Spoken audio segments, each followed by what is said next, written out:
Ola tunlai chu zo su van le Mafeli hi soizom deunia achan bulpui bek pakha chu la hian hei gym a train na hian hnunga hian Mafeli hi thlan lua min alo lang ve tlat maya ti chuan an pahnih thalak te Facebook an post chhota an ni pahnih hi anin hmel hle maya chu tiang khatiang ti soizom na kha alo om ta ni a phan pa takin anin ka ga hian chu tiang chu ome ti fin fian chu om lem lova tin om lo tu nga ngai pokila ma go chuan pahnih hian story a hian anin hmang du na kina agon langa Mafeli hi main are setinen te soizom te ronia midang dang te nen han dem mona mi pui main pho chu kan ni wangin lan bial pa tak mi pui nol pui na kan fiat lem lo wang hian agem chang apiang hakan nei bel chho ve deuh mai kha ni na langa chu wang chuanin ani ngai zon tak tak phei chu kan chuang lo ma ko chu helai boxing training na nunga lo lang ve kha ko hi chu a me bel du dan chon me bel thei viau maya ten kawin dan chuanin mai in thu dik ka khabik lawa thu dik chu midang in an lo khadai to mai the helai hianin hei the one and only Mafeli londo tin zo su van hian a story kan manga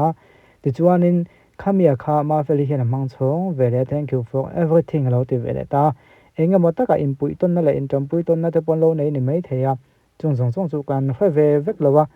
nangni toin lo kha khio zok mai the ke chung ka felem lawa ma ko chu Facebook lampanga tun la ya an ron dem awang hianin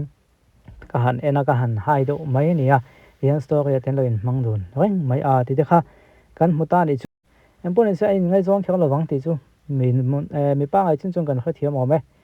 hola to da chuanin tun live video Facebook ang viral pakhat kan en lenga hi ga la te hovin pu do o man chi bei lai hi nia mi thang ka chun an van za lo ve o ti te kha soi lo om dewani chu ma go chu kan khre to chu an za lo wang ding ka kha ve lawa mi zo te chu kan phone li khop maya nui chung tan ti khang kan in chi baya vai style dang do ma kun deuh thlap pang ha kan be se ni chuang kha tiang kha chu om khel lo wang an za lo wang chu ni chen ka khodem lo ma ko chu tun lai kon vai gal ne comment la ma khana negative comment ta ma wangin hemi hi ka kon tak lang ve mai ngai dan te in lo soi don ni an va za lo wang men ning ka khoi lo wa hei mi zo chu kan in nera an friendly kan tiang chi kha chu tiang mai chu ning ka khia nia za deuh se mo ya kan ti ni chuang kha chu khan ni se ola a to be ga chuanin he video kon post tu hianin caption a hian hei man lai kha sin sang chuanin negative comment tam tu je tu na pa na tam mai thema ko tun lai mi chun van nei to le mai he tianga anin tak lan pon an van kholo om chu tiang zon kan en lem lawa social media te chak to a chu wang chuanin an talent an pho lang ani ti zong khanin khathiam takin an lo se ke mani hun lai pon ania mi ma lam zo kan hu chuanin kan hu ni khwa lo ngal thri thai ma se kha tiang hun khalo liam ve le to a chu wang chuan kan mi zo te zinga po tum ma kan du ngai lo lam de zo khami ko jim de ha a ve do tan hin ka khia mi kon post to hian caption chu tiang zong chu na kon siama ani om te ta ke ya ka tia kon pho lang ve do